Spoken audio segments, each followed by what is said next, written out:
Hey, this is Sefer Chung with RS Diecast, and for this video, I'm reviewing this Mercedes-Benz GL Class by Minichamps. This is my first Minichamps, so I'm pretty excited about this car. It's an older dealer edition model, and I picked it up mint in box for $36. There aren't too many of these here in Korea. They're not very popular, so I didn't really know how much should I pay for these. But I thought the price of a new Mazda was pretty good for a Minichamps model and decided to go for it. While I do love Mercedes SUVs, I'm not very familiar with the GL. I've tried to do some research online, but there isn't all that much info even on Wikipedia, so this is the first generation of the Mercedes GL, which is currently named GLS. It's a full-size three-row SUV. It's based on a extended monocoque platform of the W164 Mercedes-Benz ML. And apparently, they look very similar in terms of design, and they also share 70% of the parts. So here is the front of the model. The paint quality is not very good on this car.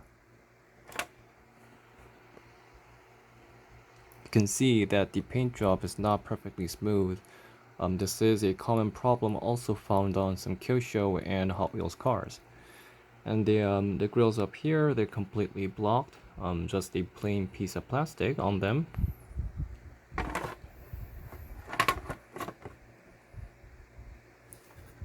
Like I said earlier, the Mercedes-Benz GL looks very similar to the Mercedes-Benz ML. It has the same muscular look to it, and I personally like the Mercedes SUVs from this era.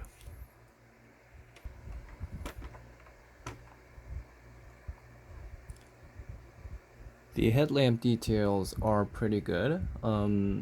It's done cleanly. They have separate parts for the bulbs here and there.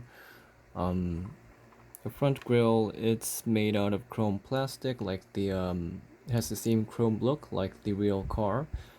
This is a pretty old model, but the chrome is still in a pretty good shape, so I would say that the chrome is pretty durable, unlike some of the Mazda cars. But I'm still not a very big fan of them. I think that they're too flashy. It just looks too shiny for me. They've also got the sprayer for the headlamp here. Grills down here are completely blocked, which is a shame. They have separate plastic parts for the fog light here, but the finishing isn't very perfect on the chrome lines beside it. As you can see, they're not even nor straight. The updated GL actually has two fog lamps over here, and I personally thought it looked hideous. It looks much more better with just one.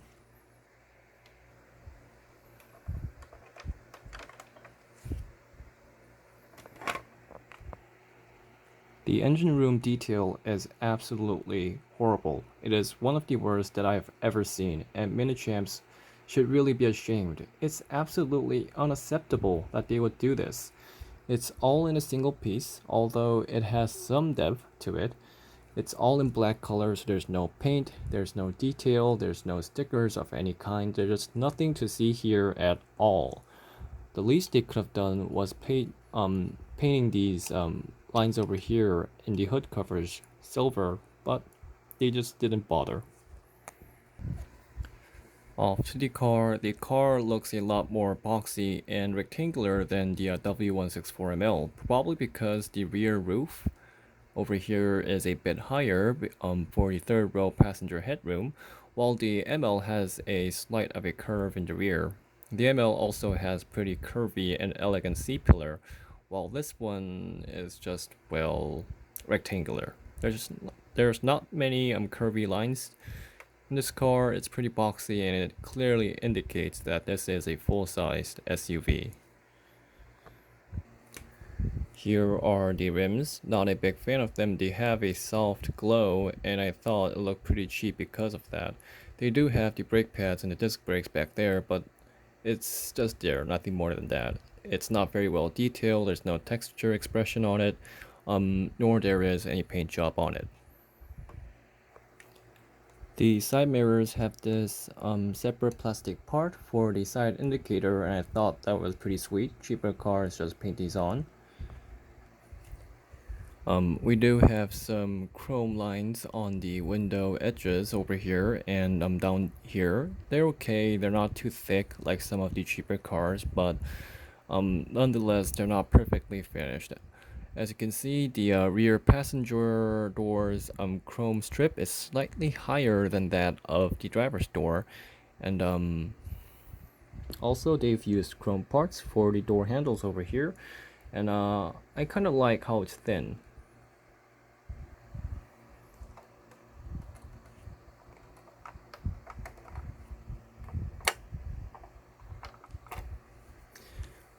The doors open inward while many cheaper cars from this era opened outwards.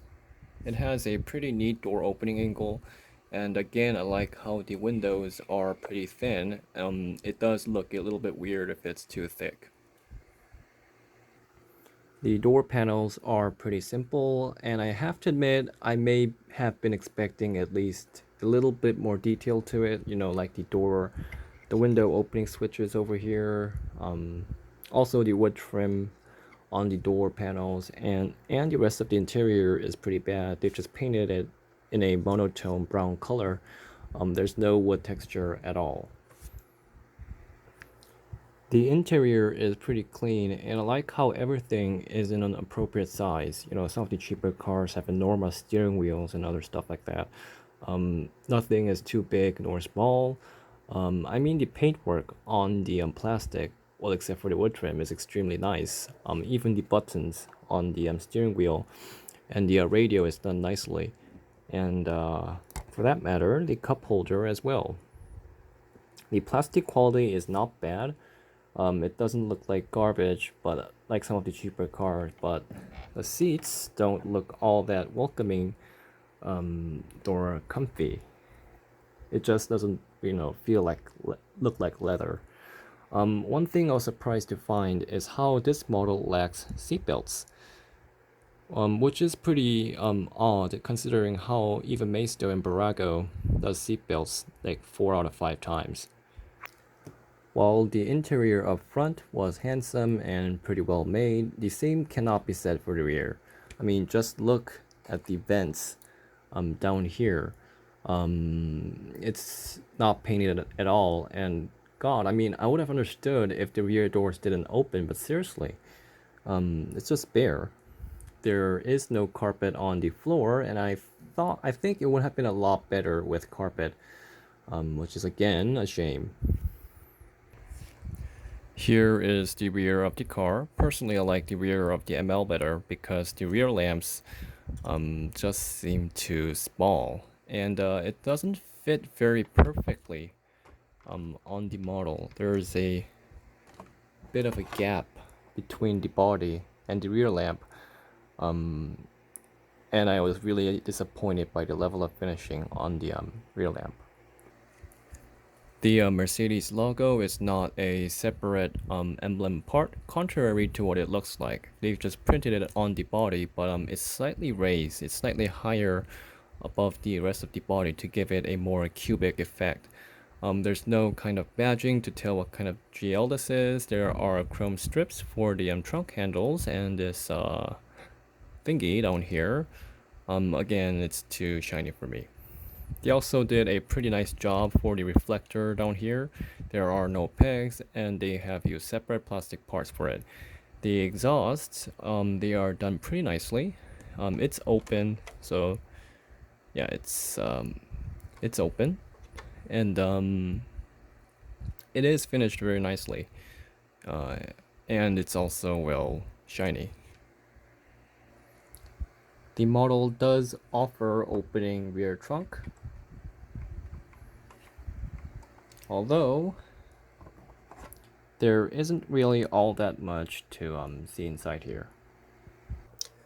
The roof is pretty interesting. It has a sunroof here, and it also has a giant moonroof on the third row, which was kind of interesting for me. I'm pretty sure most people sit on the second row if they could. and they would only sit in the third row when you seat more than 5 people because the third row is pretty cramped. So it seems right to me that there should be a moonroof on the second row, but hey, who knows? The plastic for the sunroof and the moonroof is tinted, but still you can see the interior, and I thought that it was pretty sweet. Here is the undercarriage. It's just moderately detailed. There's nothing special to it. They have a lot of detail down here, but nothing up for the front because obviously they did a very poor job on the engine room. Now, I've always thought of Minichamps as an upscale brand. Not as good as Outward, but better than stuff like Welly and Noref. I always thought that, but and mostly because models like Bentley Arnage, Bugatti Veyron, and McLaren F1, they are the more widely known cars of their lineup here in Korea. So I've had quite high expectations, but I have to say I was pretty disappointed. The merits of this car is the clean and well-made front row interior. It has full opening parts, complete with 4 doors, hood, and trunk. It has a lot of demerits, like the paint quality, the horrible engine room detail, the lack of finishing on chrome and plastic parts, and the missing carpet, which is pretty basic on upscale models. So I like the car. I don't regret buying it, but I don't think that it really has the quality I was hoping to see. Anyway, that concludes my review on the 118 Minichamps Mercedes-Benz GL, and I'll see everyone soon in a future video. Thank you.